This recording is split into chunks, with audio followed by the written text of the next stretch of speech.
This message is being transmitted at the request of the Georgia Emergency Management Agency in coordination with the Center for Disease Control and Prevention.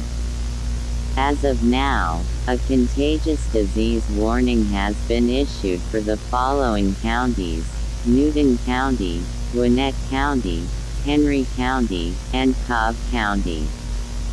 These are the symptoms authorities say you need to look out for. These include high fever, excessive vomiting, decreased heart rate, discoloration of the pupils, pale skin, and fatigue. If left untreated, persons infected with the virus will experience sudden cardiac arrest, which will result in death. If your loved one is believed to be infected, notify your local authorities so they can properly deal with the situation.